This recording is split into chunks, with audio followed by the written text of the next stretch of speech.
Hey there, welcome to Victorian medicine, where every cure came with a catch and survival was more accident than art. The air reeks of ether, opium, and something far worse, and your doctor might be the last face you ever see. Behind every remedy lurks a risk, and the line between healing and harm is razor thin. If the blood-soaked beds and bone-sore symphonies of Victorian medicine help lull you to sleep, give the video a like and hit subscribe. Drop a comment with where you're listening from and what ungodly hour the leeches and laudanum found you. There's comfort in knowing we're all drifting off to the same fever dream together. Now dim the lights, get cosy, and let's step into a world where the cure could kill you. The doctor might not wash his hands, and somehow, people called it progress. You wake up in a puddle, not a metaphorical one, an actual puddle. The mattress beneath you has given up, possibly years ago, and now functions more like a sponge that hates you. Your arm is sore, your foot is missing, and someone nearby is moaning into a bucket. Welcome to medicine Victorian style, where recovery is mostly luck and partially leeches. You look around and wonder if this is a hospital or a haunted slaughterhouse. The floorboards creak like they're judging you. The window is covered in grime and something that might be alive. And the smell. Oh, the smell. It's like someone tried to bottle despair and left the lid off. You're told the doctor will be in shortly. This is not comforting. Because you've heard the stories. You've seen the stories. A man came in last week with a bruised shin. He left with a wooden leg and a haunting stare. The unofficial motto of this place is, if in doubt, cut it out, and you, poor fool, are about to find out what they mean. A nurse appears. She looks like she's survived 3 wars, 2 pandemics, and a duel with a feral goose. She hands you a cup of something grey and tells you it's for the pain. You drink it. It tastes like soap, gin, and betrayal. Then the doctor enters. He's wearing an apron that might have once been white, but is now a Pollock painting of fluids you'd rather not name. He nods at you, says something about a touch of the vapours. You nod too, mostly because your brain has stopped forming actual thoughts. He approaches with a bone saw. You begin to scream, which he interprets as consent. And just like that, you are officially a patient of Victorian medicine. You wake up soaked in sweat and confusion. Someone nearby is either giving birth or dying of gout. It's hard to tell the difference, and frankly, no one here seems too concerned. Your leg throbs like it's plotting revenge. You've been stitched up with something that looks suspiciously like upholstery thread, and someone's tied your bandages with what might be a curtain sash. The nurse leans over you. She smells like cloves and responsibility. "Good morning," she says, far too cheerfully for someone who watched you bleed out yesterday. "We thought you might not make it." You nod, mostly because you're too polite to say, "And yet, tragically, I have." Breakfast arrives. It's something grey in a bowl. Could be porridge, could be regret. You attempt a spoonful, and your body answers with a dry heave and a strong urge to flee. If only you had both legs. Then you hear a whisper from across the ward. "That's him, that's Liston." The whisper becomes a ripple. Boots thunder on the floor, and suddenly the room parts like the Red Sea for a man in a blood-stained coat, with the swagger of someone who once removed a spleen blindfolded on a dare. Robert Liston, the fastest surgeon in the Empire, the man who can amputate a limb in under 30 seconds, and occasionally remove an extra limb or two just for style points. He walks with purpose, flanked by assistants and trailed by medical students with the gleeful eyes of people who paid to watch this. Liston doesn't say hello. He just surveys the room, scans the beds like he's choosing a steak, and mutters something about a promising tumour. You try not to make eye contact. He vanishes behind a curtain and the sawing begins, not quietly. From the other side, someone yells "time," and a round of polite applause follows. The man screams, then stops. Liston reappears, casually wiping something off his hands, with what appears to be your dignity. Victorian surgery, you realise, is not about healing. It's about surviving the most aggressive form of show business. You close your eyes and pretend to be asleep. Because in this place, that's sometimes enough to keep your remaining limbs. You're not sure what time it is anymore. Morning, night, mid-apocalypse. All you know is someone just died 3 feet away from you, and the nurse marked it by quietly folding his arms and stealing his blanket. You don't ask questions. You want to ask questions, but your body's too busy surviving. Just as you drift into what might finally be sleep, the door bursts open and a new wave of excitement rolls in. Students. Medical students. Young, bright-eyed, blood-hungry lads with clipboards and absolutely no concept of what personal space is. And you? You're the day's educational specimen. They swarm you like you're the last slice of meat pie at a funeral. One of them pokes your foot, another prods your sutures, a third announces, remarkably good granulation. You assume that's a compliment, but it might be Victorian slang for, this one might live, unfortunately. The doctor trailing them is trying to teach, but really he's just shouting things like puss and note the coloration while gesturing at you like a human diagram. You attempt to cover yourself with the corner of your stained sheet. They politely ignore your shame. Then he says it.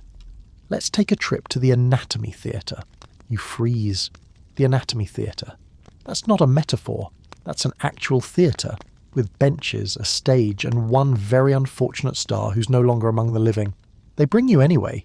You're not sure if you're a guest, a student, or the next performance. The room is shaped like a lecture hall, but instead of a chalkboard, there's a body on a slab, covered in a sheet. Sort of. Mostly. It's not so much covered as partially hidden by laundry someone gave up on. Students crowd in with snacks. Someone's eating pickled eggs. You immediately reconsider your life choices. The sheet is pulled back. Gasps. Murmurs. A woman faints. A man starts sketching enthusiastically. The doctor launches into a lecture about the circulatory system while pulling out bits of the dearly departed, like he's assembling IKEA furniture in reverse. The lungs are spongy. The liver is promising. The gallbladder, tragically, is uninspiring. You can't stop staring. You're horrified. You're also weirdly fascinated. This is what passes for science now. Poke it, prod it, and declare your findings over a table of organs. But then the worst part hits. This body, it wasn't donated. It was stolen. That's right. You've just been introduced to the dirty secret of Victorian medicine. Resurrection men, grave robbers, body snatchers. Whatever you call them, they're the reason this unfortunate soul is being flambéed with Latin terms in front of 30 half-bored students. Unless you're rich enough to afford an iron cage over your grave, this could be your fate too. You slowly back toward the exit, promising yourself that if you make it out of this alive, you'll die somewhere untraceable, preferably surrounded by fire. You return to your hospital bed feeling oddly philosophical about death. Not in a spiritual, poetic way, more in the, if I die here, at least I'll end up in an anatomy lesson and not a sewer sort of way. That's what passes for optimism now. Your leg wound is weeping. The nurse says that's a good sign. You're fairly sure it's not. But then again, this is a hospital where the bandages are reused and the rats have name tags. You're not in a position to argue. Later, a man in a waistcoat the colour of spoiled mustard arrives at your bedside with a cart full of bottles and a gleam in his eye. He is apparently the apothecary. A title that sounds dignified until you realise he's basically the hospital's designated potion pusher. He offers you a tonic. You ask what's in it. He smiles and says, a touch of opium, a splash of spirits, some peppermint for the nerves, and just a whisper of ammonia. You drink it, and immediately forget what your own name is. Congratulations. You've now entered the deeply bizarre and poorly regulated world of Victorian pharmaceuticals, where literally anyone can bottle something pungent and call it medicine. The man returns an hour later and tries to sell you something for your persistent cough. You point out you weren't coughing until you drank his last tonic. He says, perfect. That means you're ready for the next phase of treatment. The next phase is calomel. You don't know what that is yet. You soon will. Calomel is a mercury-based purgative. Mercury. The stuff that made hatters mad and fish inedible. The idea is to flush the illness out by, well, flushing everything out. Fluids, organs, hope. The effects are, shall we say, enthusiastic. Your bowels begin writing their own dramatic opera. Your gums bleed. Your stomach files for divorce. But the doctor smiles and says, that means it's working. Everything is always working, even when you're dying. After calomel comes the mustard plaster, which sounds like a sandwich topping but is actually a scorching hot paste slapped on your chest until you feel like a Victorian pork roast. Then they wrap you in blankets and wait to see if you sweat out the disease or just burst into flames. At one point someone suggests bloodletting, but the nurse looks at your chart and says, no, this one's already had enough trauma. You're not sure if she means physically or existentially. Either way, you lie back in your cot, heart racing, stomach rebelling, and brain floating somewhere near the ceiling. A student walks by, looks at you and says, that one's ripe for the lecture table. You cough loudly. Just to prove a point, you've survived a mercury purge, a mustard baking, and enough opium to sedate a medium-sized elephant. You're beginning to think you might actually recover, which is adorable. Because today, your treatment enters a new phase. Spectacle. The nurses push your cot into a different room. It smells worse. Somehow. There are rows of seats, benches really, filled with young men in coats, sketchbooks in hand, eyes glittering with morbid anticipation. You're in a theatre. You're the show. This, dear victim, is an operating theatre where education meets agony under a generous skylight. You're the anatomy lesson, the cautionary tale, the starring role in a play called Why You Shouldn't Have Trusted That Rash. The surgeon enters. He's clean-shaven, handsomely smug, and already rolling up his sleeves like he's about to win a bar fight. A hush falls over the students. He nods at them like a magician about to pull a rabbit, or possibly a pancreas from a hat. He looks down at you and says, "Time me." Oh no, because here's the thing, speed matters. Not accuracy, not hygiene, not kindness. Speed. This isn't about saving your life. It's about finishing before you bleed out or the assistant faints. He picks up a scalpel the size of a fencing foil and begins. There is no anaesthesia today. Ether is new, experimental, and not available in the let's try not to scream too loud ward. So instead, you are given a leather strap to bite and some vague encouragement to think of pleasant things. You choose revenge. The knife goes in. The students lean forward. The saw comes out. Time ticks. The assistant dabs the surgeon's brow while another one casually holds your torso still. Someone in the back begins humming. You scream, you sob, you beg. The surgeon yells for silence, not from you, from the students. They're talking over his technique. Note the ligature, he says. Beautiful form. A few of them applaud. At one point he gestures to something freshly severed and says, "Now that's inflammation." You briefly hope he's talking about his own conscience. He's not. By the end, you've lost a few pounds, most of your dignity, and a non-vital chunk of your leg. The surgeon steps back, triumphant. One of the students faints. Another asks if he can keep the removed bits for study. You hiss at him. He takes it as a yes. You're bandaged up, splashed with alcohol that burns in places you didn't know existed, and wheeled back to your cot while the students erupt into applause. The nurse leans over and whispers, "Well done." You blink. You've just survived the Victorian version of a live taping. You wake up to find someone has rearranged your bandages into what can only be described as a festive bow. Either the nurse is getting artistic or she's bored. You'd ask, but your mouth is too dry and your pain level is hovering somewhere between violently aware and please take the leg again. Sleep, it turns out, is not on the Victorian medical agenda. The patient next to you is moaning. The patient across from you is whispering to someone who isn't there. And down the hall, someone is either singing or being exorcised. You can't tell. The candlelight flickers like it's trying to escape. You roll over and stare at the ceiling. It has mould. The mould has patterns. You name them. You give them little stories. One of them is a merchant with a gambling problem. You might be hallucinating, but frankly, it's the most stimulating conversation you've had in days. Eventually, the nurse brings you a soothing powder for sleep. You ask what's in it. She says, "A little morphine, a little opium, a little this and that." You ask what this and that means. She winks. You drink it. 10 minutes later, you're drifting somewhere between consciousness and a very convincing memory of marrying a tree. Victorian sleep aids don't help you sleep. They force you. It's less soothing lullaby and more chemical crowbar to the brain. You're unconscious. You're also now entirely convinced your pillow is plotting against you. You dream of floating above your body, watching the doctor argue with a jar of leeches. In the dream, the leeches win. You wake up suddenly. The man next to you is gone. No one says where. No one asks. His blanket has already been folded. The nurse pours out his leftover tonic and hands you his spoon. You take it without a word, because in Victorian medicine, sleep is not rest, it's surrender. And when the lights go dim and the hospital falls quiet, you realise the only real comfort in this place is knowing you're still breathing.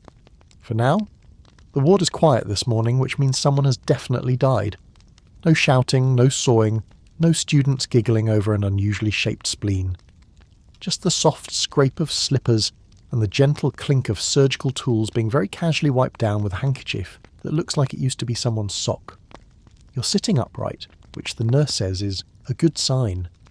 You assume she means medically, but it might just mean you're easier to deal with that way. Your wounds are healing, sort of. They smell less like rot and more like warm bread that's been left in a damp closet. A medical improvement, apparently. And then, because you haven't suffered enough, you're told it's time for a bath. Not a warm lavender-scented soak. No, this is Victorian bathing. Equal parts humiliation and light assault. The nurse wheels in a tin basin, pours in some cloudy water, and hands you what looks like a dishcloth and what smells like soap but feels like sandpaper dipped in lye. She instructs you to scrub gently, especially around the wound. You nod and begin the delicate art of not screaming. You quickly discover that Victorian hygiene is largely ceremonial. Soap is used sparingly, water is rarely changed, towels are communal. You clean your armpit and immediately wonder whose thigh you've just shared a cloth with. There are no answers. There is only suffering. Meanwhile, in the next bed, a man is being shaved for surgery.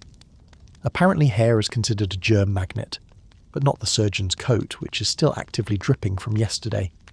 You're drying yourself with a rag that might once have been a curtain when a nurse breezes in and says, "Wonderful news, we're trialling a new wound powder."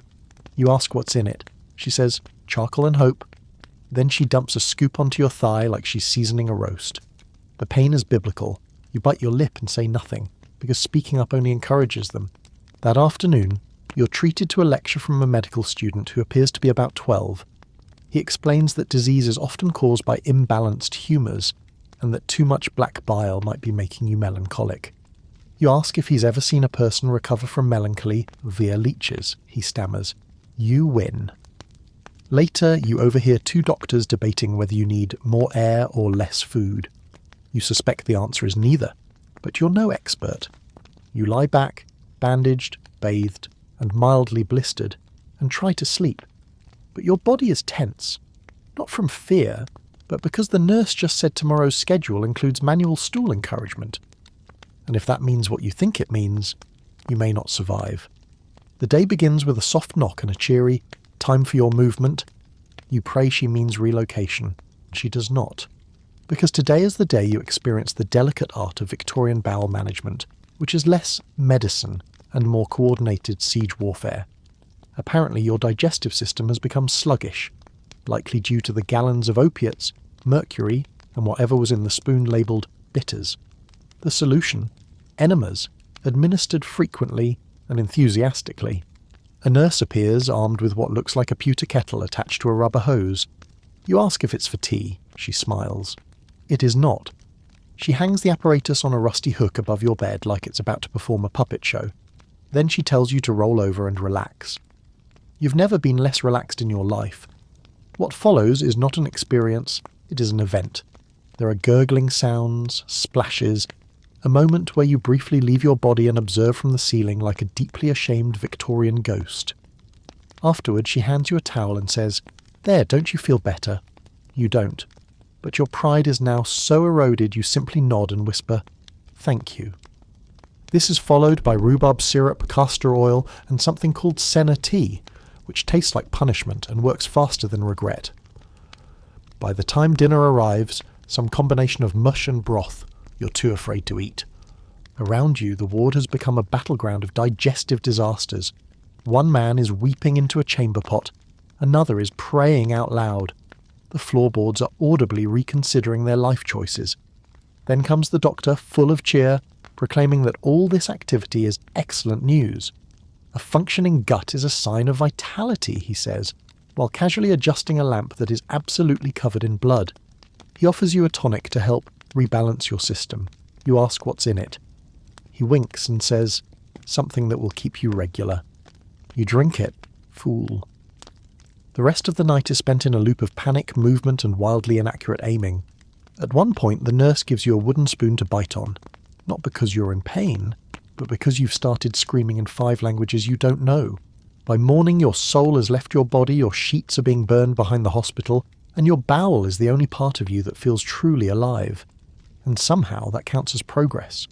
Your body may be on the mend, but your dignity was last seen fleeing the ward on a gurney with a bedpan for a hat. You're thinner, weaker, and slightly translucent, but the doctors say you're improving.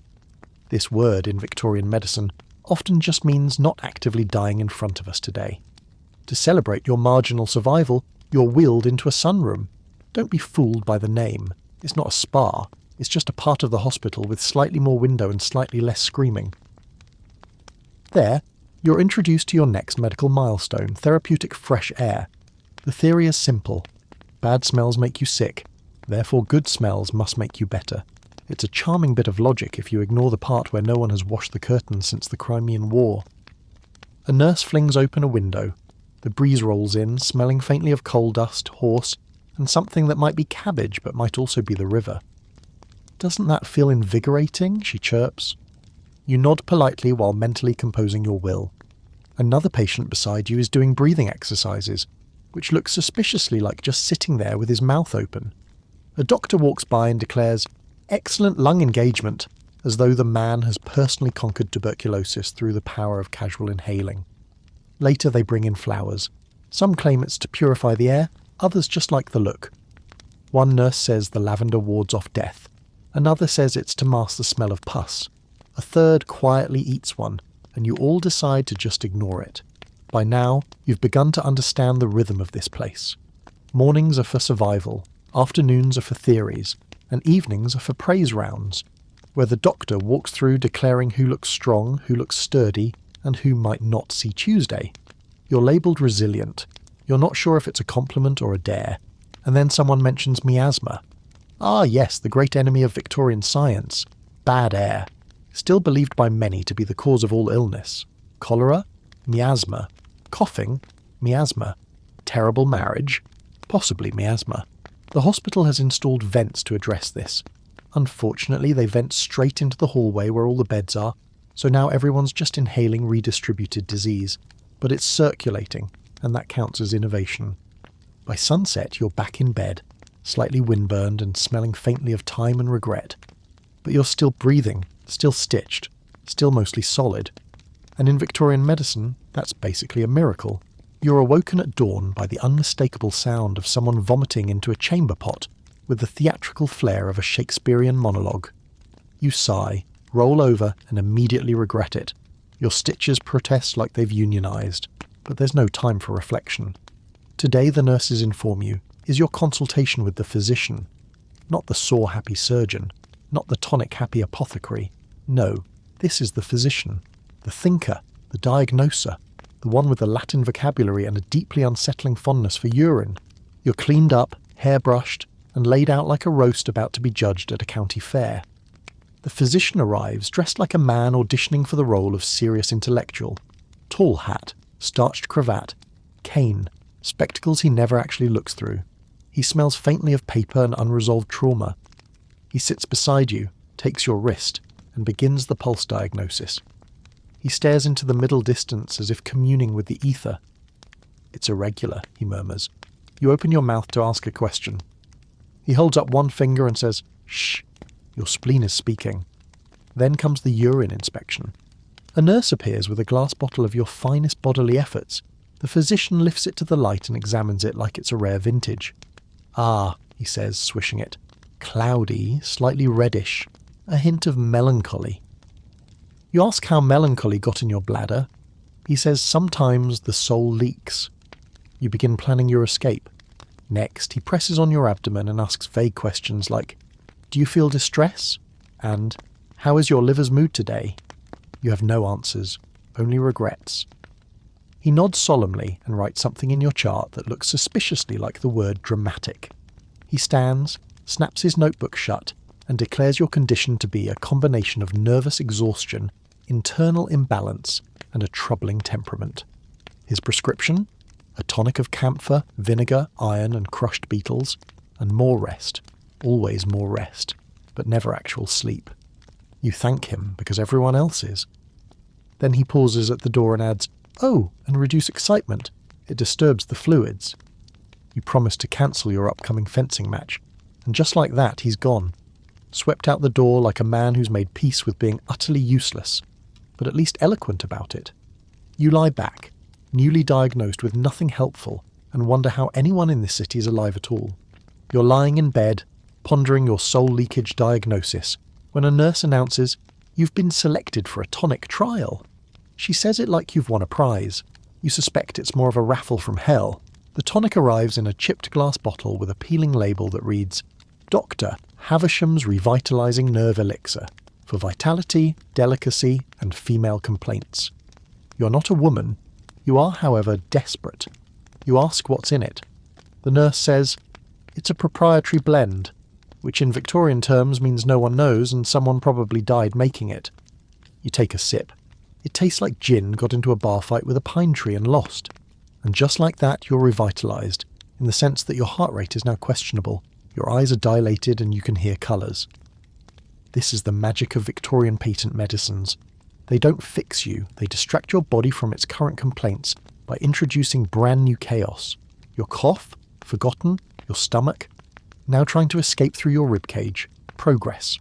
A few cots over, someone is handed Godfrey's cordial, a wildly popular solution for fussy babies, hysterical mothers, and inconvenient consciousness. The key ingredient, opium. Yes, pure, uncut, baby-soothing, soul-flattening opium. You watch in horror as a nurse doses a screaming infant and the child immediately slips into the kind of nap you only get after a spiritual exorcism. Meanwhile, the man next to you is chewing something called a bile bean. It's meant to stimulate digestion, cleanse the blood, and maybe reveal the location of buried treasure. His face turns purple. "Tingly," he says. The apothecary wheels by, offering samples from his miracle shelf. You spot Dr. Allen's brain food, Widow Smeagley's womb wine, chlorodyne, which is by all accounts just chloroform in syrup, and something promisingly vague called tonic number, 5 inches. You ask what happened to the first 4. He doesn't answer. By now your body is a chemical carnival. Your eyelid won't stop twitching. Your liver has stopped taking your calls. You attempt to stand and realise you've forgotten how knees work. But you're smiling. You think. You might be grimacing. Either way, the nurse pats your shoulder and says, "Much better." You collapse gently onto your pillow high as a chimney sweep's kite and realise something important. Victorian medicine doesn't treat illness. It just makes it more exciting. You're lying flat on your back, pupils the size of shillings, trying to remember if you've always had 3 hands, or if that's just the tonic talking. Across the room, someone is loudly declaring that the moon has secrets. No one disagrees. The ward smells like cloves, boiled socks, and anxiety. The doctor walks in with the strut of a man who hasn't read a book in decades but owns 6 canes. He announces that today's therapy will be balancing the humours. You do not know what this means, but you deeply suspect it's going to involve fluids. You're not wrong.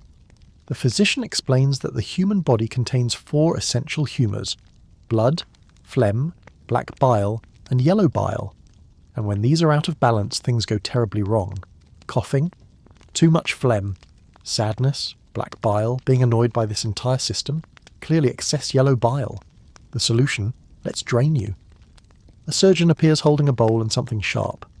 "We're doing bloodletting," he says, as though he's about to read your horoscope. You object gently. He replies, "The moon is favourable for it today." You ask what the moon has to do with your femoral artery. He winks.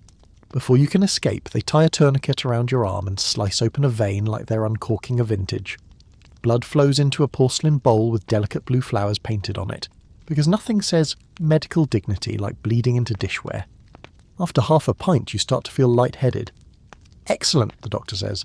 "The imbalance is correcting itself." "No, sir. Your volume is correcting itself.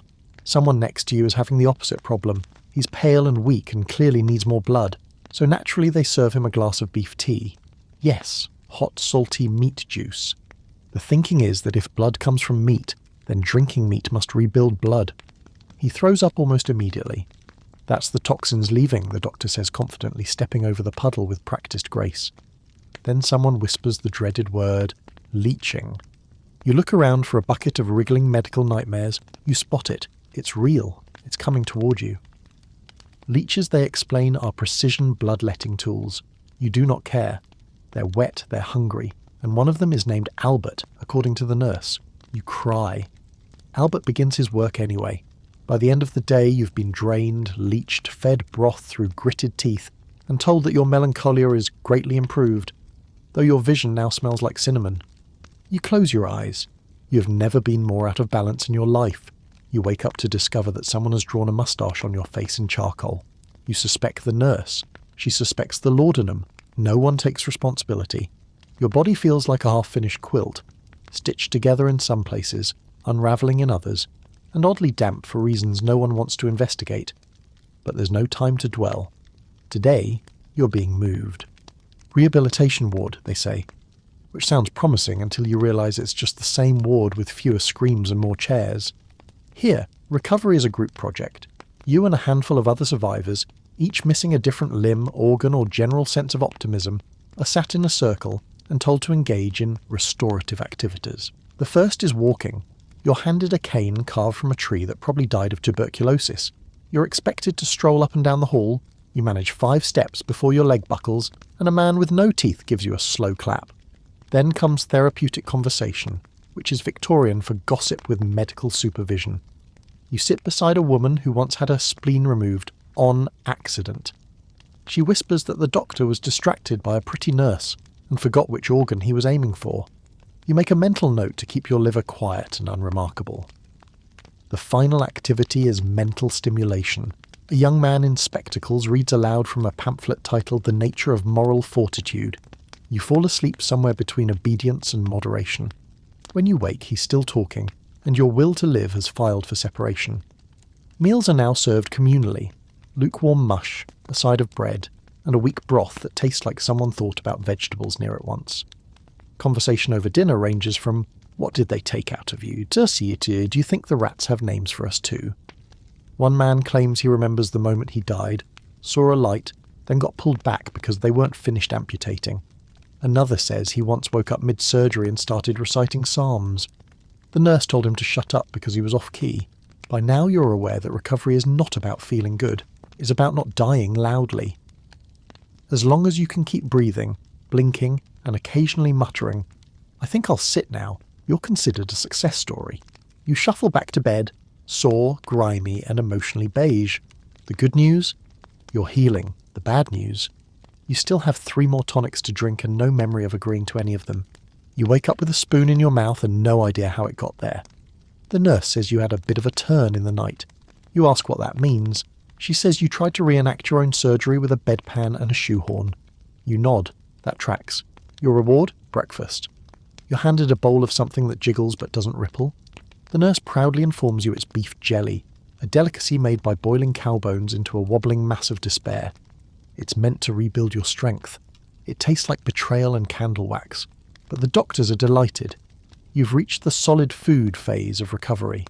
Solid in this case includes mashed turnip, boiled flour, stale toast, and something labelled fish custard that smells like an existential crisis. You chew slowly, you regret quickly. Then, as you're trying to scrape flavour out of your mouth with a crust of bread, the physician breezes in and says it's time to check your wounds. Again. Now the word check implies gentle observation. What they actually mean is, peel off your bandages like a wax strip and poke at you with metal sticks until someone faints. Sometimes that someone is you. They untie the dressings. The smell escapes first. It's not bad per se, just bold. Like old soup left on a radiator. The nurse scrunches her nose. The doctor says, "Excellent. That's the scent of healing." You mutter, "It smells like surrender." He ignores you. He taps the edges of your wound with a steel probe. You whimper. He writes responsive. Then he pours a generous splash of carbolic acid directly onto your skin. You leap 2 inches off the mattress and make a sound you didn't know your throat could produce. He beams. "Clean as a whistle." You're not a whistle. You're a burn victim. They rewrap you in bandages that have been warmed over a fire, which sounds cosy until you realise the fire also heated the tweezers, the lint, and possibly the doctor's temper. Every touch is a lesson in Victorian nerve endurance. And just when you think you're done, they inform you it's time for your post-lunch tonic. You ask what's in this one. They say, "Mostly chalk and laudanum." You drink it. Of course you do. Because by now your taste buds are dead, your dignity is on sabbatical, and the only thing you can still feel is the faint echo of your former scepticism. You're sitting in the sunroom, cradling your 4th cup of broth, and contemplating whether your eyebrows will ever grow back. A fellow patient claims hers fled during a particularly enthusiastic mustard plaster treatment. You don't doubt her. Then the nurse arrives and announces with a strange kind of glee, "You're well enough to begin preventative care." You blink. Preventative? In this hospital? That's like applying wallpaper to a collapsing house. But sure enough, a doctor appears holding a chart and an attitude. He says you've had your crisis. and now it's time to avoid future illness by correcting your lifestyle, your posture, your morals, and possibly your karma. The first order of business is ventilation. You're instructed to spend 1 hour per day by an open window to receive cleansing air. You nod while watching a chimney belch coals smoke into the sky, like it's trying to block out the sun. Next comes dietary reform. The hospital's cook, who appears to be a Victorian scarecrow with opinions, explains that meat is best consumed boiled, bread is best when stale, and all vegetables must be cooked until colourless to remove their wickedness. You're offered a slice of something called health pie. It appears to be turnip in a crust made of despair. Then comes moral sanitation. You're told that impure thoughts, idleness, and overexcitement can weaken the constitution. One patient is reprimanded for laughing too hard. Another is caught reading a romance novel and immediately prescribed cod liver oil. You, having sighed too wistfully at the sunset, are given a pamphlet titled Virtue and Digestion. They also suggest a series of light exercises, which include walking slowly in circles, clutching your abdomen, and pretending to enjoy barley water. One nurse recommends calisthenics, another recommends prayer, a third recommends early bedtime and no more those ideas. Meanwhile, a fellow patient named Mr. Trumbull has declared himself cured and now wanders the halls giving unsolicited lectures about intestinal alignment through posture and prayer. You smile at him, but only because your jaw is stuck that way. By evening, you're fed one final course of prevention paste, a cold grey mash allegedly fortified with iron and goodwill. You eat it. You're not proud, but survival demands compromise, and as you drift off to sleep under a blanket that smells faintly of vinegar and lies, you realise something chilling. They're not just trying to cure you anymore, they're trying to make you a model citizen. You awake to the sound of coughing, rhythmic, wet and communal.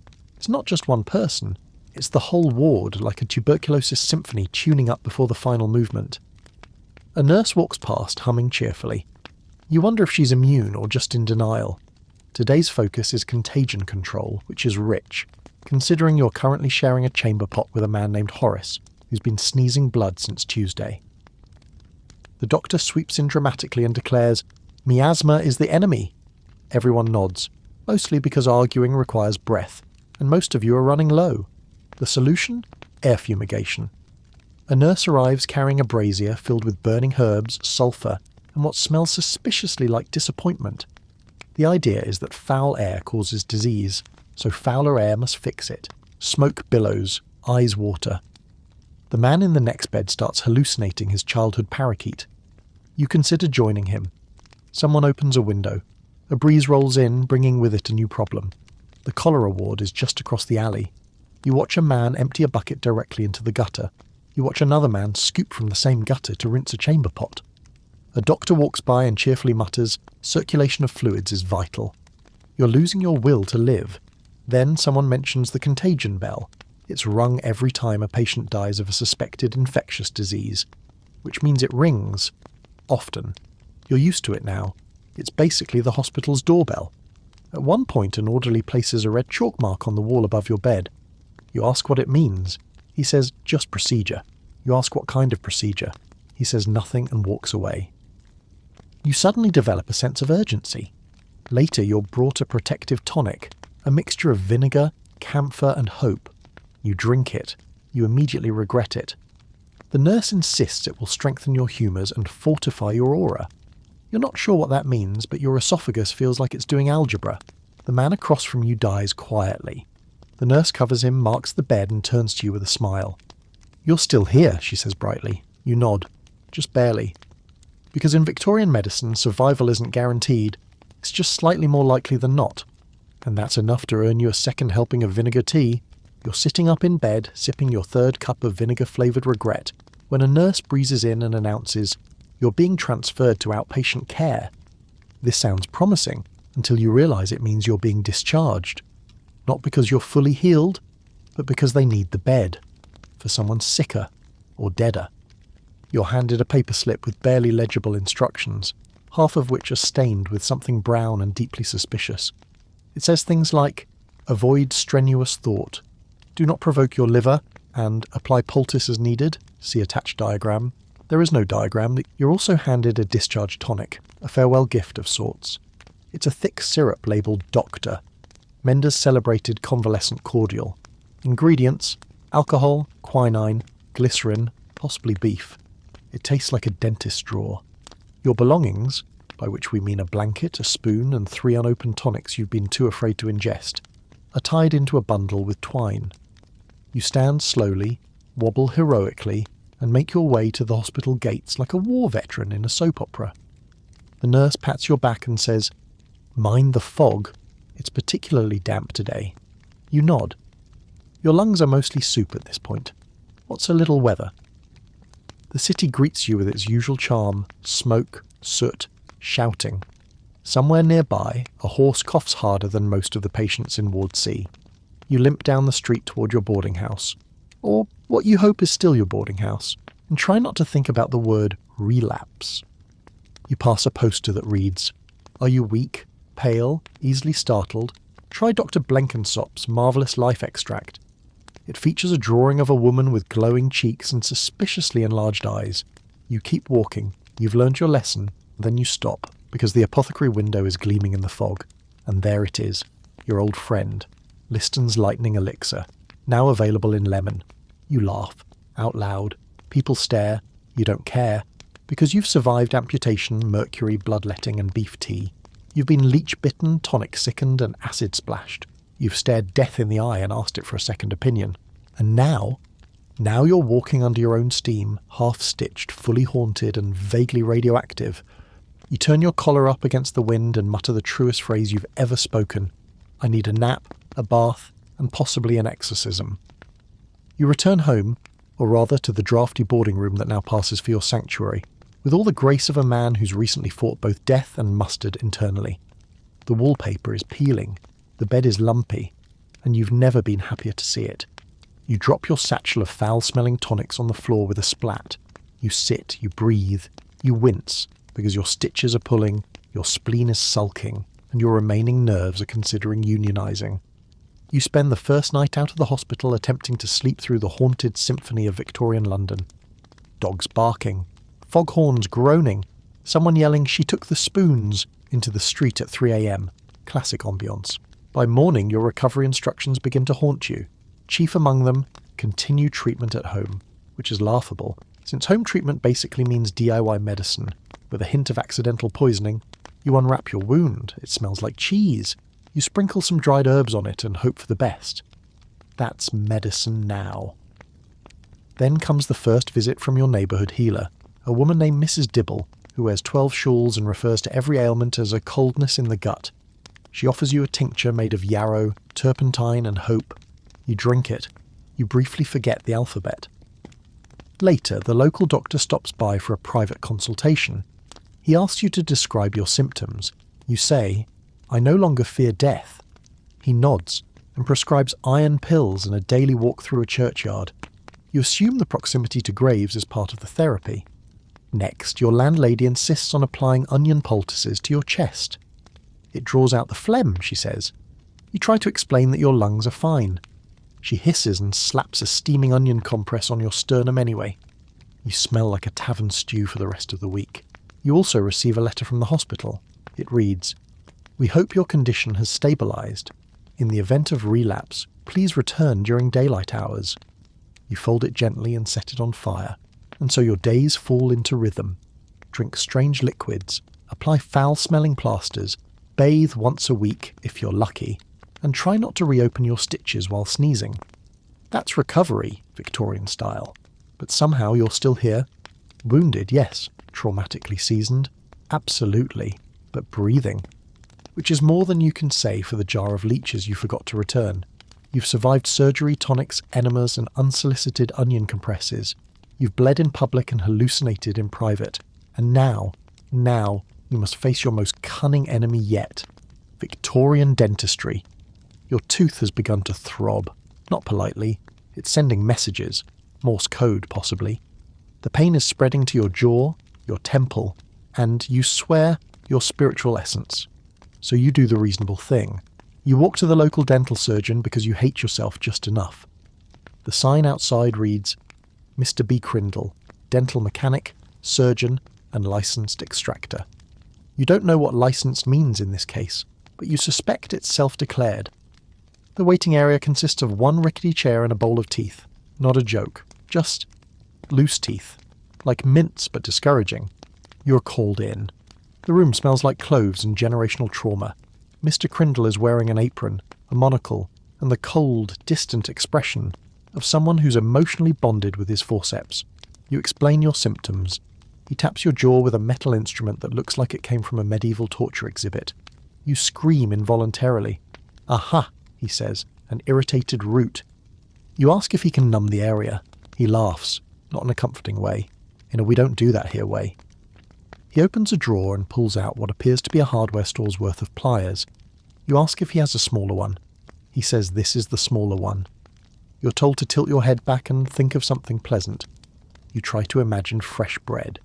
Instead, you hear the unmistakable sound of metal scraping enamel. The procedure begins. There is no anesthesia, no gauze, no prayer strong enough. He yanks. You see stars, then moons, then Queen Victoria herself riding a badger. The tooth comes out with a noise that can only be described as wet pop. He holds it up like a trophy. You briefly wonder if he's going to add it to the bowl. Your mouth is bleeding. He hands you a cloth that used to be white. Rinse with brandy, he says.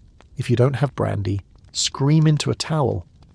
You stumble out into the street, bloodied, dazed, and slightly proud. You survived Victorian dentistry. You're now invincible, or at least very hard to kill. You limp home with your tooth in your pocket, a jaw full of regret and a newfound appreciation for soft foods. Your toothless triumph is short-lived, because no sooner have you recovered from the dentist's medieval clamp show than your neighbour comes down with something wet-sounding and suspicious. She's coughing through walls, through doors, and possibly through time. You try to ignore it. The cough gets louder.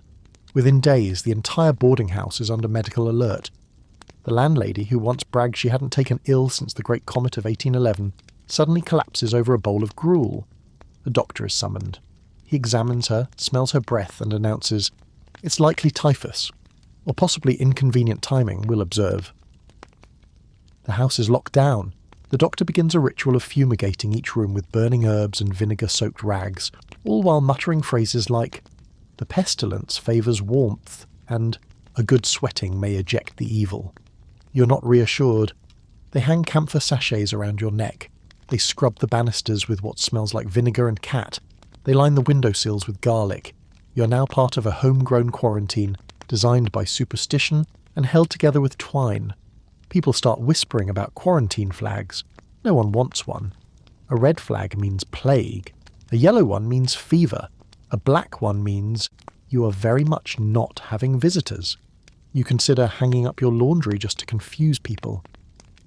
In the evenings, a man from the Board of Health walks by with a clipboard and a look of exhausted doom. He peers in windows and asks how many are ill. The landlady tells him none worth mentioning. You cough. He squints. She closes the shutters with a bang. Meanwhile, you are instructed to maintain your strength. This involves beef broth, boiled oats, and a spoonful of brandy-soaked treacle that's supposed to fortify the spirit. It does. It also strips the inside of your mouth like paint thinner. At night, you lie in bed fully dressed, a clove of garlic under your pillow and your boots on, just in case you need to flee when someone starts oozing. But somehow, against all odds and body fluids, you remain vertical. Tired, paranoid, slightly fermented, but alive. The doctor knocks once, peers in and says, "You're still here." You nod. He makes a note. You're officially the healthiest sick person in the neighbourhood. While others lie pale and pulpy in their beds, you're up, dressed, and only hallucinating mildly. Which means, in Victorian terms, you're practically glowing. And so naturally it's time for a public health inspection. A gentleman from the Sanitary Commission arrives. He wears a stiff top hat, carries a notebook, and has the facial expression of someone who's seen far too many privies and not nearly enough soap. He sniffs the air. He frowns. He enters your room.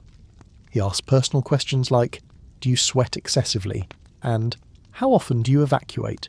while casually poking around your wash basin. You offer him a cup of tea. He declines. You take that personally. Then comes the real horror, a visit to the communal lavatory. You lead him down the hallway to the outhouse, or, as your landlady insists on calling it, the garden facility. It's not a garden. It's a wooden box of despair with a hole in the middle and a colony of flies that have developed their own language. The inspector peers in and makes a sound somewhere between a cough and a small existential scream. Needs improvement, he says. You nod. That feels generous. He notes that the cesspit has not been emptied since the last Jubilee. You're pretty sure Queen Victoria was still cheerful then. He recommends lime, drainage, and perhaps removing the dead rat near the entrance. You ask which one, he doesn't answer. Back inside, he reviews the kitchen. It consists of one stove, 3 spoons, and a sack of flour that smells faintly of mildew and lies. The milk is kept in a bucket under the stairs. The meat is wrapped in newspaper and optimism. He asks if you boil your water. You laugh. He doesn't. After a lengthy discussion about filth diseases and miasmatic particles, he hands you a pamphlet titled The Dangers of Breathing and says cheerily, "Do your best." Then he leaves, presumably to visit someone even less fortunate. You collapse into a chair, exhausted by the experience of being judged for barely surviving in squalor that the government helped create. But still, you passed, somehow. No quarantine flags, no fines, no mass evacuation, just a recommendation to eat more turnips and wash your socks. And in this version of public health, that's basically a 5-star review. You're sitting by the fire, which is really more of a smoky suggestion than a source of heat, when your landlady lurches in with big news. A new cure is making the rounds. You brace yourself. She produces a jar. It contains what looks like jam, smells like despair, and is labelled electrogalvanic rejuvenation paste. You ask what it does. She says it tingles. You ask if it's safe. She shrugs. Victorian medicine, in its final and most chaotic form, has entered its experimental phase. The newspapers are bursting with miraculous claims. One headline reads, "Doctor claims electricity cures melancholy and weak ankles." You read another, Bovril, now with beef essence and moral fortitude. Everyone is drinking tonics, rubbing on elixirs, sitting in electrical chairs that buzz like angry bees, or applying compresses made of goose grease and hope. Your friend Horace tries magnet therapy. He ties 2 horseshoe magnets to his chest and declares he hasn't felt this alive since 1843. He then walks directly into a fireplace poker and has to be extracted. Another neighbour swears by urine therapy. His own. You stop asking questions. Meanwhile, the doctor has begun promoting a new treatment called hydropathy. The science of being really, really wet. You're wrapped in freezing towels, dunked in ice water, and made to lie in a cold bath while being told to relax your lungs. You emerge shivering, angrier, and, according to the doctor, cleansed of all impurities. Especially the rebellious humours, he says. You don't know which humours are rebelling, but you suspect your sarcasm is one of them. Later that week, a man with a booming voice sets up shop on the corner selling snake oil out of a velvet-lined cart. He claims it will restore vigour, vision, and possibly your lost faith in the system.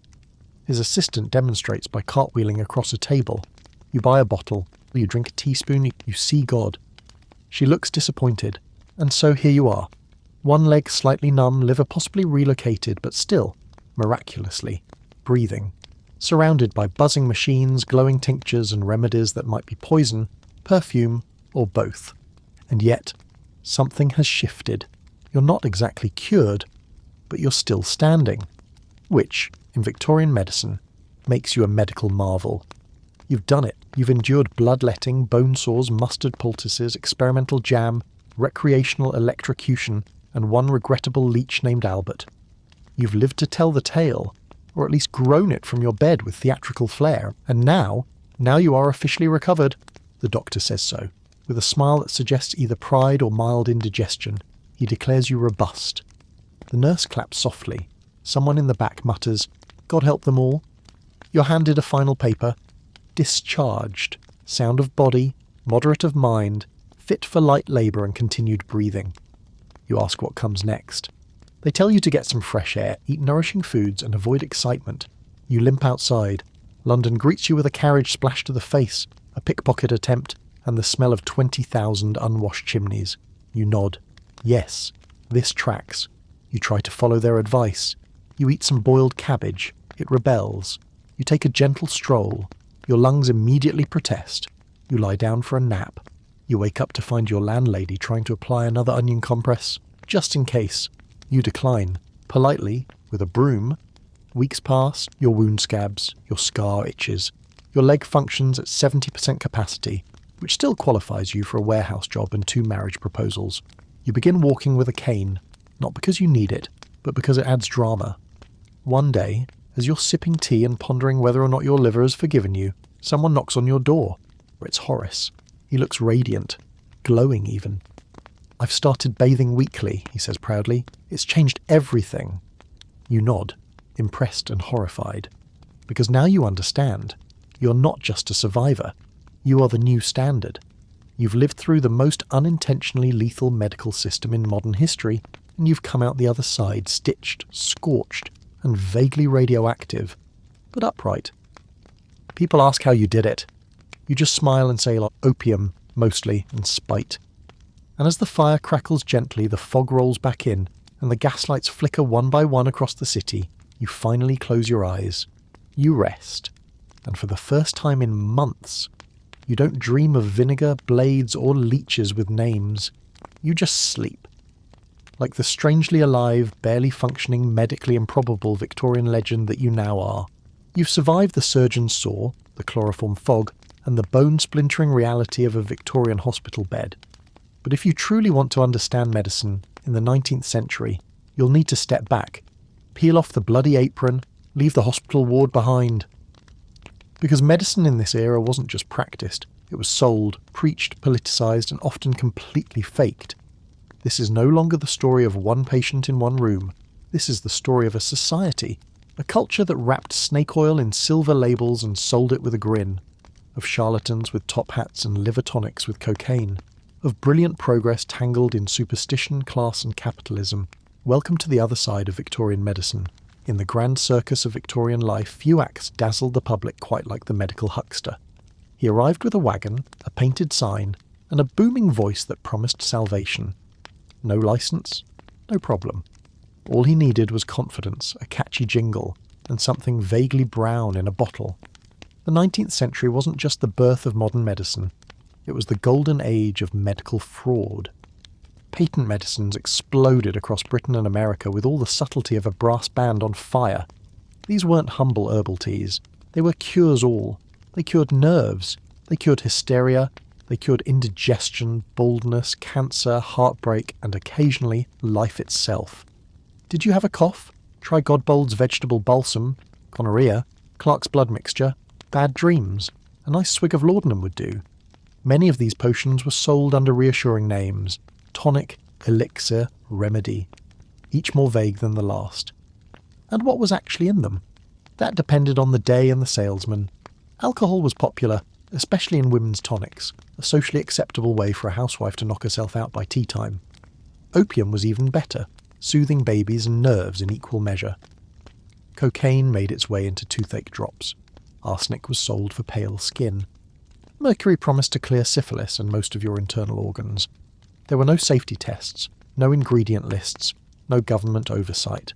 Medicine bottles might say, "cures cancer," and no one could stop them. Labels boasted ingredients that didn't exist, or conveniently left out ones that could kill you. And yet the people bought by the millions. Poor families saved up for it. Rich families sent servants to fetch it.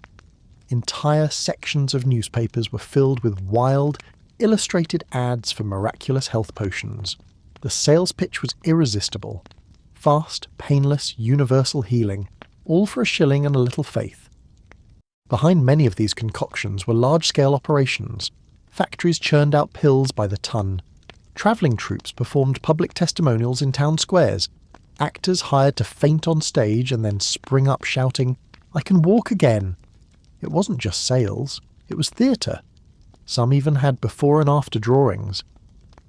One famous pamphlet for Holloway's pills featured a man growing steadily less green with every dose, until by the 6th illustration he looked positively radiant, like a boiled egg in human form. But while patent medicines were mostly nonsense, their appeal revealed something deeper. In a world where real doctors were expensive, painful or fatal, quackery offered hope. You could try a doctor who might bleed you with leeches, or a cheerful bottle of pink tonic that tasted like cherry and made your problems float away. For many, it wasn't a choice between science and nonsense. It was a choice between cruelty and comfort. By the late Victorian era, reformers began to push back. Pharmacists, scientists, and outraged journalists exposed the worst offenders. The British Medical Association began analysing remedies and publicly naming those with false claims. But change came slowly. Even as medical science improved, the market for snake oil stayed strong, because facts are useful, but hope sells better. And so, the age of quackery didn't end with the Victorian era. It simply changed packaging. The labels got sleeker, the promises got subtler.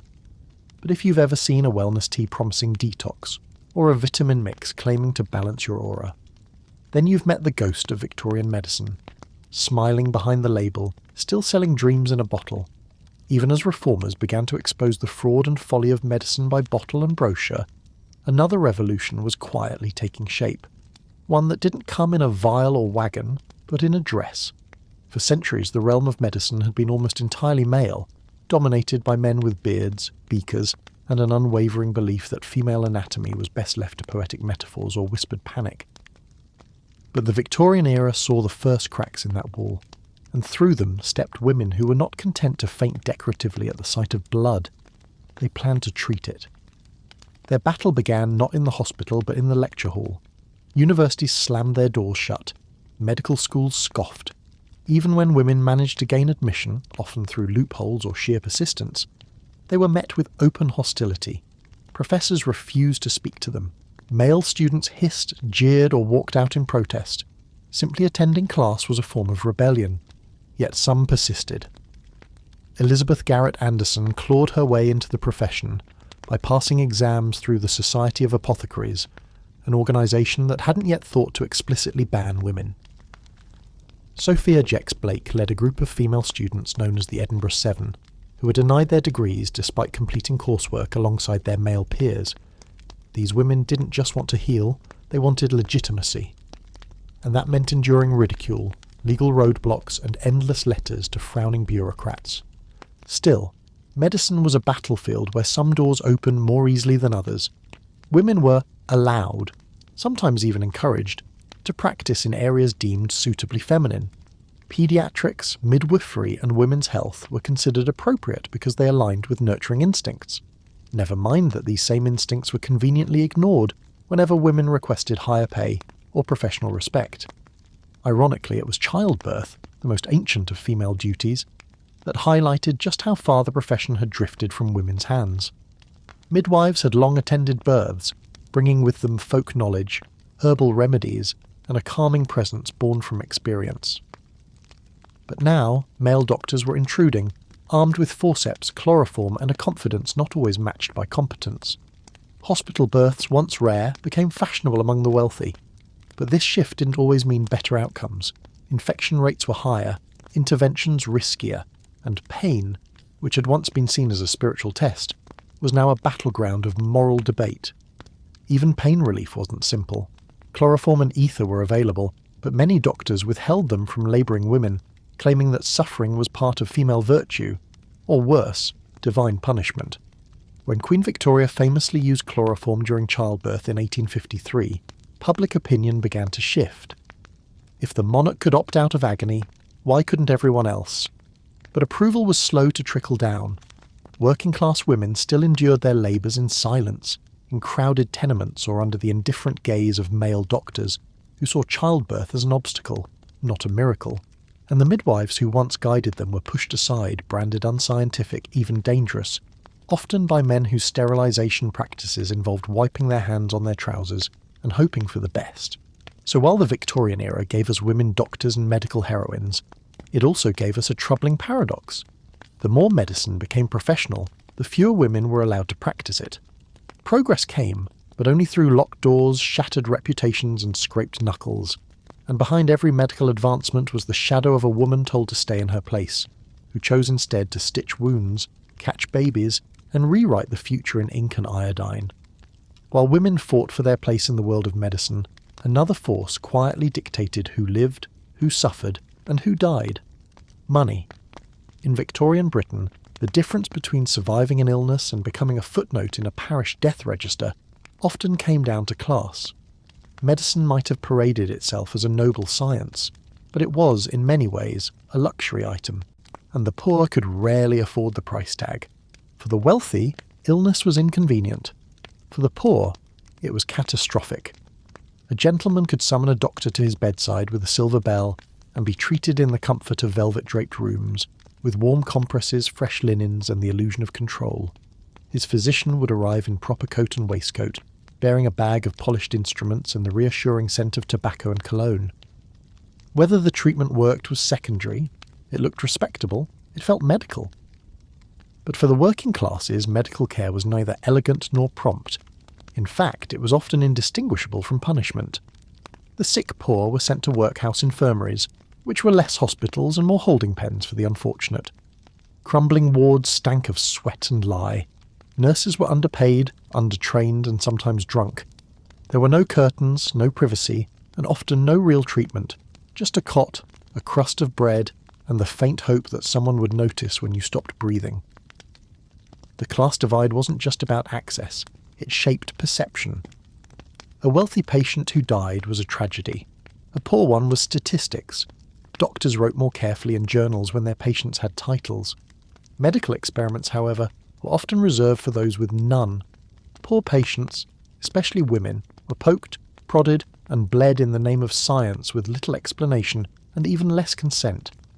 Some hospitals claimed to serve the poor out of charity, but charity came with strings. Moral scrutiny, religious lectures, humiliating interviews about income and virtue. If a woman showed up alone and pregnant, she might be denied treatment entirely, unless her suffering was useful to illustrate a lesson on sin. And still, people came, because the alternative was worse. In crowded slums, illness spread like ink on wet parchment.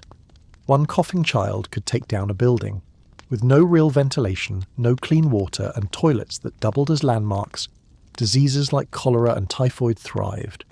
A single contaminated pump handle could claim hundreds of lives, and yet for decades, the authorities insisted the true culprit was bad air, miasma, and so they focused on smells rather than sewers. For the rich, fresh air could be bottled. Seaside retreats, mountain lodges, and country estates were marketed as cures in themselves. Ailing children were sent to the Alps to recover. The poor had no such options. If they wanted fresh air, they had to open a window and hope they weren't fined for the broken pane. Class dictated not only how you were treated, but how much pain you were expected to endure. A wealthy woman might be sedated for a tooth extraction. A poor one? She would clench a piece of wood between her teeth while someone reached in with pliers. If she screamed, she was hysterical. If she fainted, weak-willed. And if she died, well, there was always someone to take her place. Even death itself was a stratified affair. The rich were buried with eulogies, flowers, and fanfare. The poor often vanished into paupers' graves, unnamed and unmarked, their final medical record nothing more than a code scribbled by a clerk who'd already forgotten their face. In the end, Victorian medicine didn't just reflect the class system, it reinforced it, treating the body as yet another measure of social worth. But not everyone was content to let the poor rot in alleyways and workhouse beds. As cities swelled and death crept into drawing rooms, a new idea began to take hold. That disease didn't care how much lace you wore. Illness, it turned out, had no respect for social boundaries. It slithered through slums, yes, but it also climbed the walls of townhouses and slipped beneath the doors of gentlemen's clubs. And so, a curious thing happened. The health of the poor became a matter of public concern, not out of compassion, but out of self-preservation. Victorian public health was born in filth. In the early 1800s, the average city street was a slurry of mud, manure, and whatever flowed out of the neighbour's chamber pot. Human waste was dumped into cesspits or tossed directly onto the road. Water came from wells shared with rats. Children played near dead animals. And people wondered, why were they always coughing? The prevailing theory was miasma, the belief that bad air caused disease. It was, in a way, logical. The smells were unbearable, and sickness did seem to follow stench. But this obsession with odour led reformers to focus on fragrance rather than facts. They opened windows, they burned incense, they sprinkled carbolic acid on the streets like perfume on a corpse. Meanwhile, cholera continued to kill. It took one man with a map to change everything. In 1854, Dr. John Snow, a physician with more common sense than most of Parliament, traced a deadly cholera outbreak in Soho to a single water pump on Broad Street. He marked every death, every case, and drew a line between them. At the centre stood the pump, elegant and unassuming. Snow convinced the authorities to remove the handle. The outbreak stopped. Germs, not gases, were to blame. It was a revolutionary idea that disease could be transmitted through water, through touch, through tiny organisms unseen by the naked eye. But revolutionary ideas don't catch on overnight. Snow's theory was met with scepticism, even ridicule. After all, he didn't look like the kind of man who rewrote science. But over time, as outbreaks recurred and maps piled up, people began to listen. Soon, engineers and reformers joined the fray. The Great Stink of 1858, when the Thames turned into a bubbling stew of excrement and the smell forced lawmakers to flee Parliament, prompted a long overdue response. Sir Joseph Basil Gett, a man with a talent for pipes and patience, was commissioned to build an underground sewer system, the likes of which the world had never seen. It took decades, it cost millions, and it worked. London's death rate dropped, the river ran clearer, and for the first time in history, sanitation became a civic virtue. But public health wasn't just about drains and diagrams. It became a weapon, one wielded with both justice and cruelty. In the name of cleanliness, entire neighbourhoods were demolished. Poor families were displaced. Women were forcibly examined under the Contagious Diseases Acts, their bodies policed in the name of protecting soldiers from syphilis. Hygiene became a form of control, a way to regulate morality as much as microbes. Vaccination campaigns too walked a fine line between mercy and mandate. The smallpox vaccine, introduced earlier in the century, was often delivered by men with scalpels and questionable hygiene. Parents resisted. Riots broke out. Pamphlets warned of unnatural side effects. Some claimed vaccinated children might grow cow-like features, and yet the numbers didn't lie. Vaccinated communities survived. Unvaccinated ones buried their children. Bit by bit, the science caught up with the stench. Hospitals introduced antiseptics. Cities regulated water supplies. Public baths were built. Disease began to lose its grip, not through miracles, but through infrastructure. Clean streets, safe water, sealed coffins. It wasn't glamorous, it wasn't quick, but it worked. And so, the battle for health became a story not of individual heroism, but of collective effort, of bricks, blueprints, and the quiet genius of plumbing. The Victorian age didn't defeat disease, but it forced it to work harder, and sometimes that was enough. Still, for every gleaming pipe and sterilised ward, there remained another kind of medicine, older, quieter, and far more personal. In the shadow of progress, folk remedies endured. They did not require a licence or a laboratory, only a grandmother, a kettle, and a story passed down like an heirloom. While doctors in bow ties debated miasmas and microbes, working-class families brewed nettle tea for anemia, wrapped mustard poultices around wheezing chests, and placed onions in boots to draw out fever. Garlic hung in windows to ward off infection, salt under the tongue for seizures, a silver coin tied to the wrist for cramps. It wasn't nonsense, not entirely. Some remedies worked, some didn't, but all of them belonged to a world where science had yet to earn trust. In rural villages and poor urban neighbourhoods, cunning folk and wise women provided healing when formal medicine was unavailable or unaffordable. They mixed herbs, read signs, whispered prayers, and stitched together cures from memory and belief. Their power lay not in certificates, but in reputation. She helped my brother's cough. She stopped my baby's fits. She knows what the doctors don't. The medical establishment dismissed these people as superstitious or dangerous, and sometimes they were. Foxglove could strengthen a heart or stop it. Pennyroyal could ease menstrual pain, or induce miscarriage. Misinformation passed as easily as chamomile, but so did comfort, because long before antiseptic surgery and sterile instruments, healing wasn't just about the body. It was about being seen, touched, listened to. For women especially, folk medicine remained a lifeline. When male doctors ignored their complaints, minimised their pain, or labelled them hysterical, the kitchen healer offered no judgment. Just warm water and a tincture. In a society that treated female illness as a character flaw, these women became quiet revolutionaries, providing care with neither spectacle nor scalpels. Of course, folk medicine didn't operate in a vacuum. It absorbed and adapted what it could from formal science. A midwife might deliver a baby in the same room where a family kept quinine powder and a Bible. A village healer might recommend a doctor for a deep wound, but treat the fever herself. The boundary between real medicine and old medicine blurred in everyday life, and most people used both. Even among the upper classes, superstition lingered in polite company. Lord such-and-such might insist on a formal physician, but he still wouldn't whistle at night for fear of spirits. Homes were designed with superstitious quirks. Staircases built oddly to confuse ghosts. Mirrors covered after a death to prevent souls from becoming trapped. Medicine and magic, it seemed, shared a long, tangled history, and the Victorian era wasn't quite ready to let go. The rise of science eventually swept many of these practices aside, branding them relics of ignorance. But they never disappeared completely. Some remedies endured. Peppermint for nausea, honey for wounds, lavender for sleep. Not because textbooks approved, but because grandmothers swore by them. Because comfort, belief and ritual have always held a place in healing, even when penicillin is on the shelf. And perhaps that's the most enduring truth of Victorian medicine, that beneath the microscopes and the madness, people just wanted to feel better. Whether that meant surgery or sage smoke, a hospital ward or a kitchen spoon hardly mattered. Healing was as much about faith as it was about fact, and sometimes the two walked hand in hand. Of course, not all ailments could be soothed with lavender or superstition.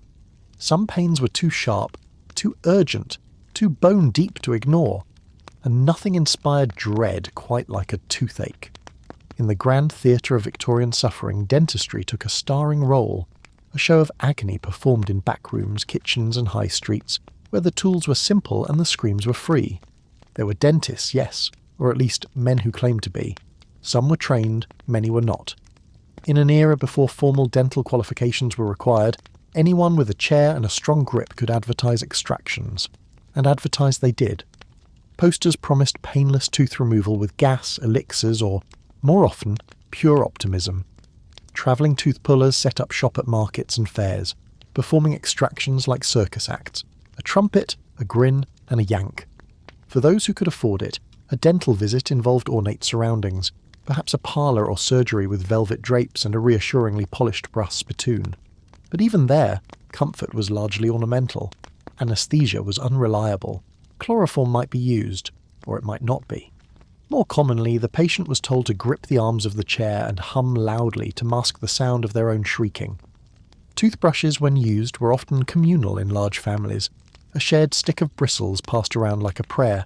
Toothpaste, if available, was made from crushed chalk, soot or salt. Decay was inevitable. Sugar consumption had skyrocketed during the Industrial Revolution, and dentistry had not kept pace. By middle age, many mouths were battlegrounds. Abscesses, rotted molars, exposed nerves. Pain wasn't just common, it was expected. And when a tooth had to go, it went.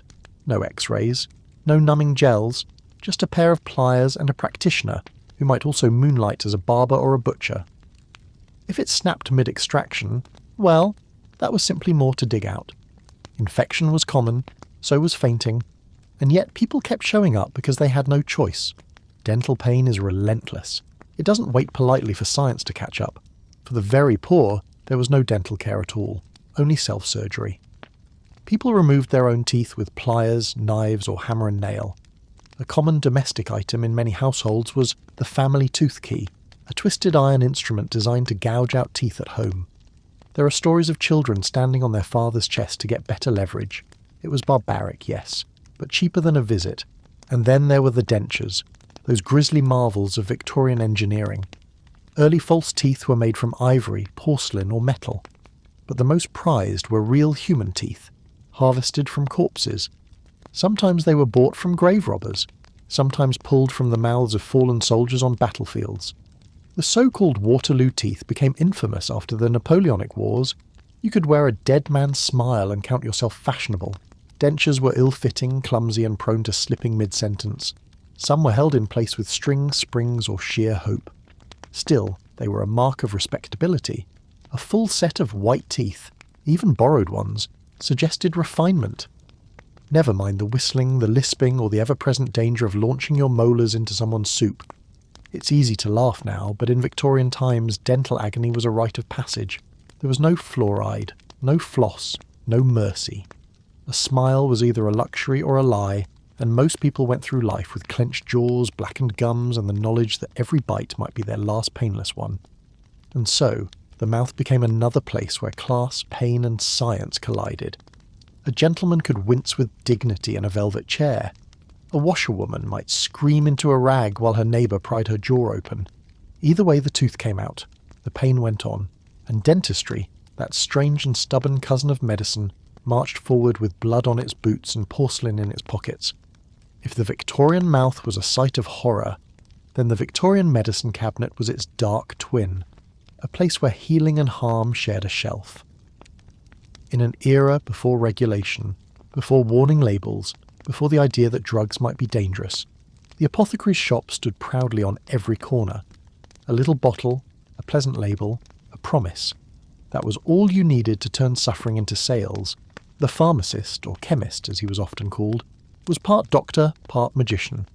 He stood behind a polished wooden counter lined with gleaming jars and mysterious powders, measuring out remedies with practiced flair and very little oversight. You could walk in with a cough and walk out with morphine, or a digestive complaint and a syrup laced with cocaine, or insomnia. Well, for that, there was always laudanum. Laudanum was the crown jewel of Victorian pharmaceuticals. A tincture of opium dissolved in alcohol. It was sold by the bottle in every town and village. For headaches, for hysteria, for teething babies, for melancholy, cramps, grief, gout, heartbreak. Laudanum was the cure. It was cheap, effective, and legal. It was also wildly addictive. But that small detail rarely made the label. Writers used it. Poets relied on it. Mothers slipped it into their children's mouths to coax sleep.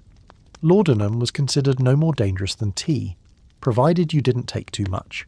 Which, of course, everyone did. Dosages were vague, measuring spoons inconsistent.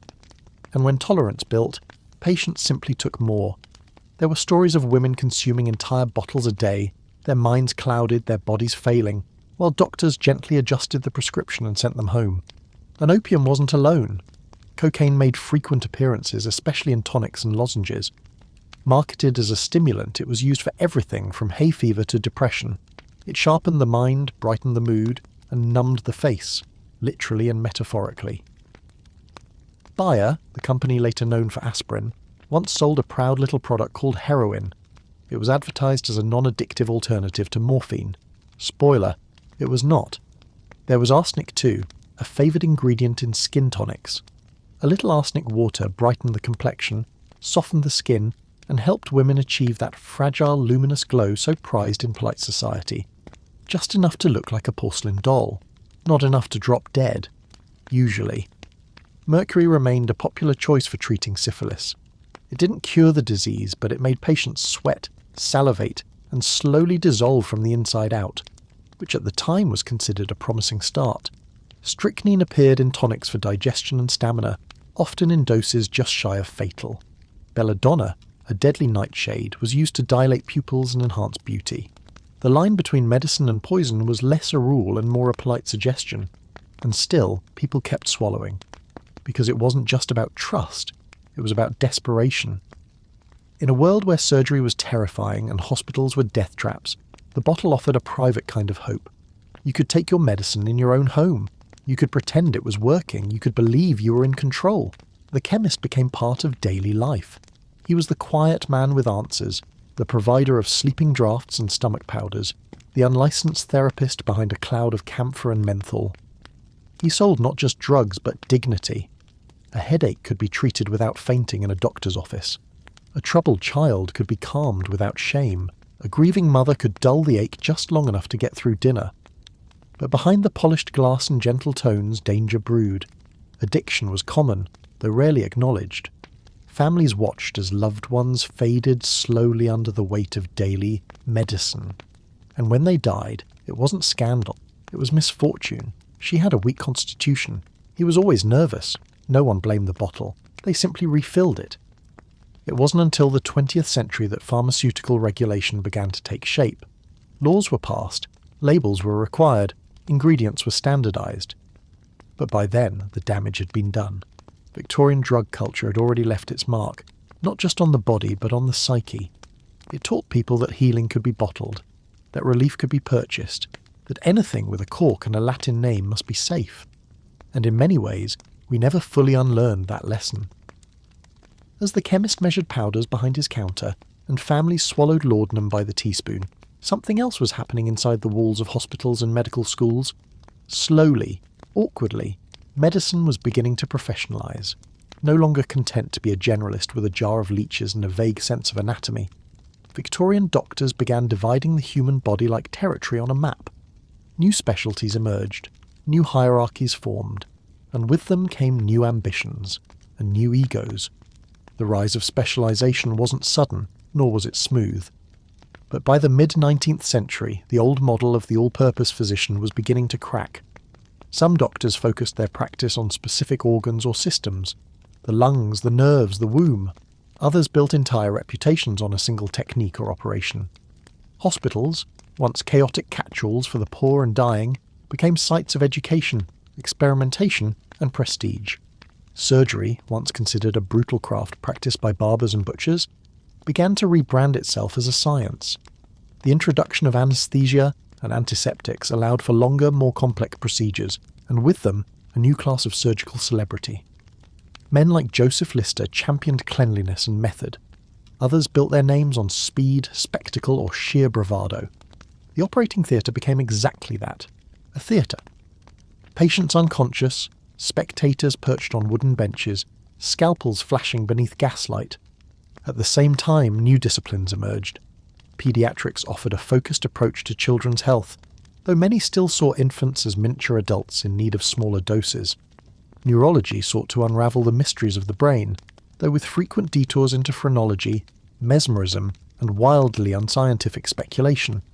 Psychiatry, or alienism, as it was often called, began its long, uneasy journey toward legitimacy, often with patients restrained and diagnoses scribbled in florid Latin that meant essentially, we don't know. Gynecology, too, became its own field, but one steeped in contradiction. On one hand, it promised medical insight into the female body. On the other, it often served as a justification for control. Women's health was pathologized at every turn. Menstruation was treated as a weakness, pregnancy as a moral trial, and any sign of emotional distress could be labelled hysteria, a diagnosis so broad it included everything from sadness to stubbornness to the radical act of reading novels. Still, specialisation offered real advances. It allowed doctors to focus, to research, to develop tools and techniques specific to their field. Ophthalmologists refined cataract surgery. Cardiologists began to understand the rhythms of the heart.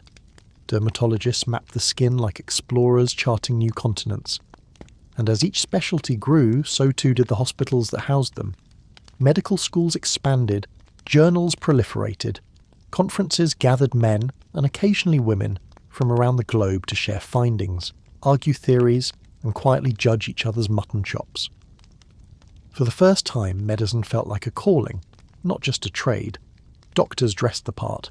Tails, hats, and impeccable manners were as important as diagnostic skill. The image of the physician became one of respectability, authority, and education, even if, behind closed doors, guessing was still a major part of the job.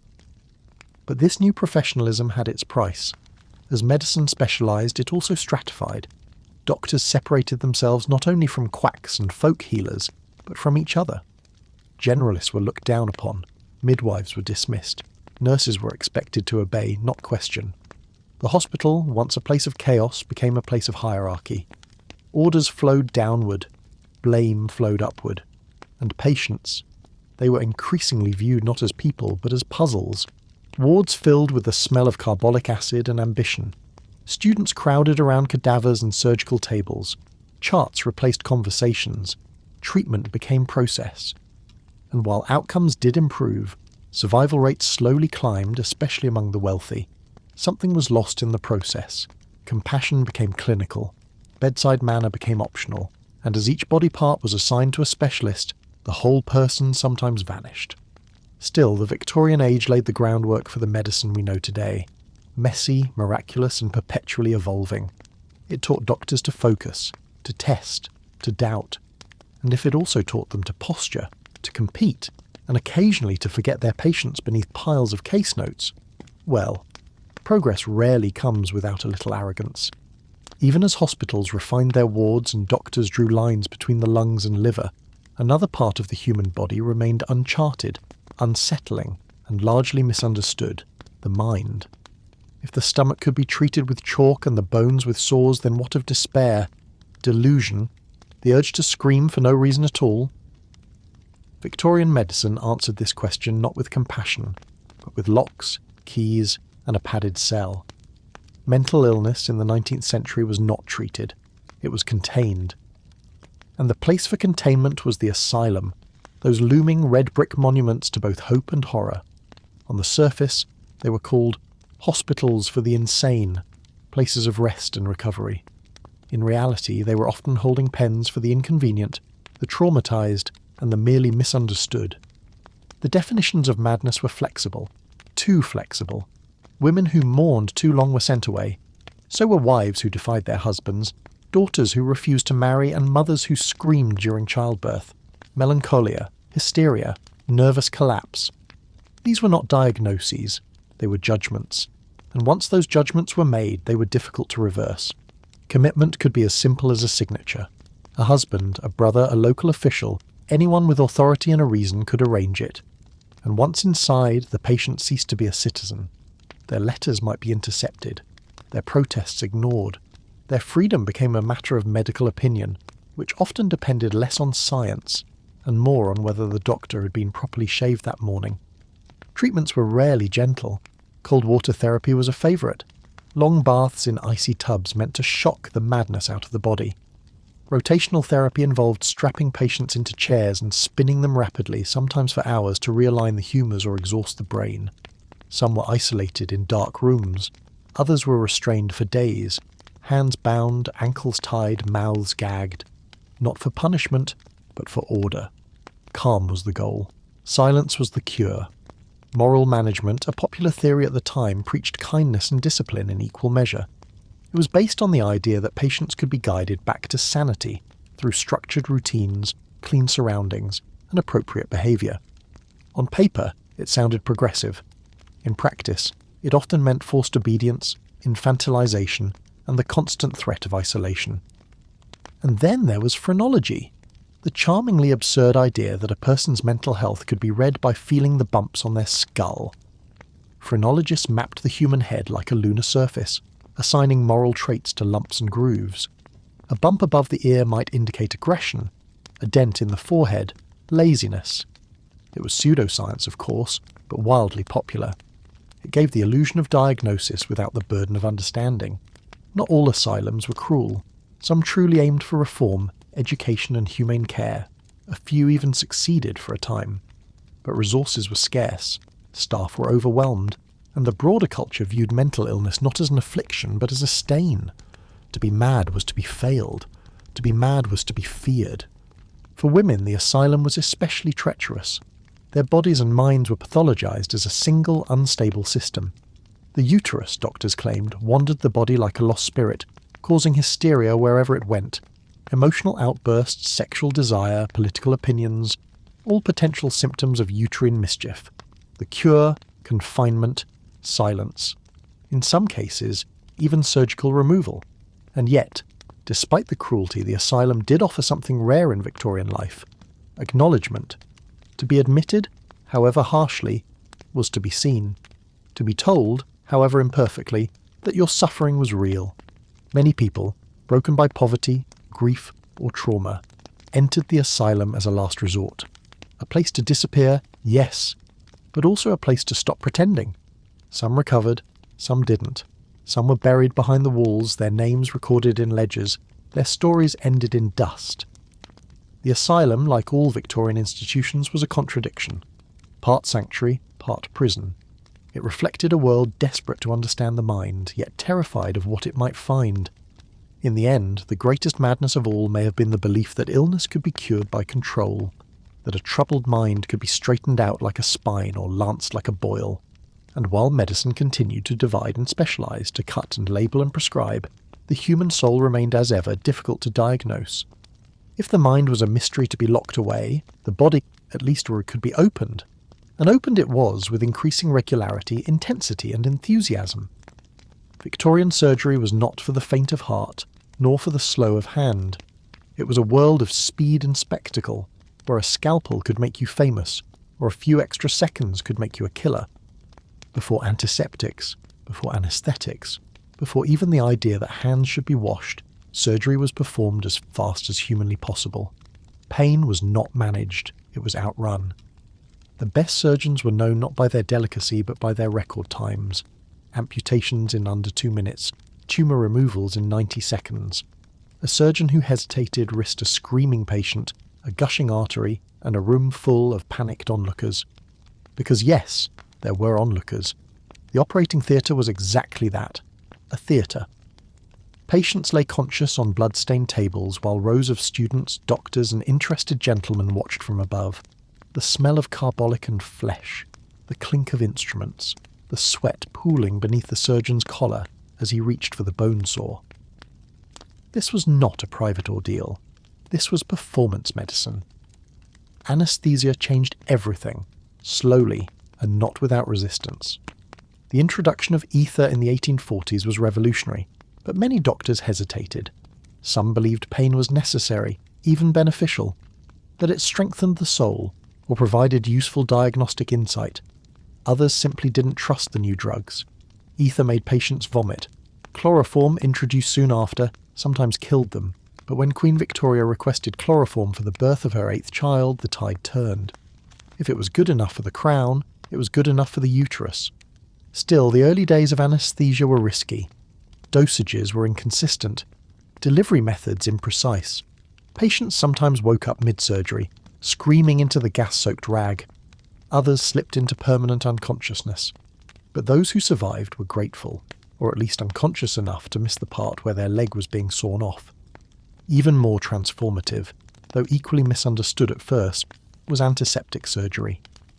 Joseph Lister, inspired by Louis Pasteur's work on germs, began using carbolic acid to sterilize instruments and wounds in the 1860s. His colleagues scoffed. Invisible organisms? Laughable. After all, a truly experienced surgeon wore his blood-stained coat like a badge of honour. Why clean what proved your skill? But Lister was right. Infection rates dropped dramatically. Limbs stayed attached. Incisions healed instead of festering. And hospitals, once little more than death chambers with beds, began to resemble places of healing. Slowly, cleanliness became not just fashionable, but essential. Instruments were boiled, hands were washed, operating tables were scrubbed and then scrubbed again. Hospitals changed too. Once the last resort of the poor and dying, they began to attract doctors eager to learn, to teach and to perform. Teaching hospitals emerged, case notes were taken, charts updated, new procedures tested. The medical gaze became sharper, colder, more clinical. Patients were studied, not just treated. Their symptoms recorded in detail. Their bodies mapped, measured, and sometimes dissected posthumously. But for all the progress, the body was still a dangerous place to enter. Even a simple cut could turn septic. Instruments were crude by modern standards. Saws, forceps, retractors, needles the size of knitting tools, and there were no antibiotics. A mistake meant death, sometimes quickly, sometimes slowly beneath a haze of fever and gangrene. And yet people volunteered. Some were desperate, some were brave, some were told they had no other choice. They lay back on the table, trusted strangers with knives, and hoped. Because when medicine is evolving, the patient is always part of the experiment. Every scar is data, every failure a lesson, and every success, every limb saved, every tumour removed, every life extended, is a victory wrested from chaos with bloodied hands. In the end, surgery became both the symbol and the reality of Victorian medicine. Brutal, brilliant, and always teetering on the edge between healing and harm. The scalpel could cure, it could kill, but most importantly it could prove, to a world still half drenched in superstition, that medicine was no longer just faith. It was force, it was steel, it was science, sharpened. And still, For all the surgical bravado and professional pride, there remained one frontier of the body where medicine stumbled, interfered, and frequently made things worse: childbirth. It was not new, it was not rare. It happened in every slum, drawing room, farmhouse, and palace. And yet in the Victorian era, childbirth became a battleground, not just of biology, but of power. For centuries, women had helped other women deliver babies. Midwives brought knowledge passed down through generations. They knew the rhythms of labour, the signs of danger, the herbs to ease pain, the whispered prayers to calm terror. Their hands had caught more children than all the physicians in London combined, and still they were slowly pushed to the margins. The new science of obstetrics, emerging like steam from the engines of Victorian ambition, framed itself as a male domain. Doctors began to intrude into birthing rooms, sometimes called in when labour went wrong, sometimes barging in before it had even begun. They brought with them forceps, chloroform, and an eagerness to intervene. In many cases they saved lives, in many others they did not. Hospitals offered sterility in theory, but not in practice. Women who gave birth in crowded maternity wards faced terrifying odds. Doctors moved from patient to patient without washing their hands, carrying infection on their fingertips like invisible fire. Puerperal fever, also known as childbed fever, killed thousands. Midwives were blamed. The real cause, dirty hands, dirty tools, dirty pride, was dismissed. Class shaped everything. Wealthy women could labour in bedchambers with drawn curtains, personal physicians and full anaesthetic regimens. Chloroform, after Queen Victoria's famous endorsement, became fashionable for childbirth, but not freely available. For the poor, labour happened where there was space, on straw pallets, in alleyways, in the same rooms where meals were cooked and other children watched. Pain, for working-class women, was treated as a moral test. It was expected, endured, and if they cried too loudly, they were scolded. If they fainted, they were weak. For many, there was no assistance at all, only the sound of their own screaming, the pressure of bone and muscle, and the unbearable knowledge that no one was coming to help. Doctors viewed the female body as a kind of malfunctioning machine, one that could be fixed, opened, adjusted, and so they intervened.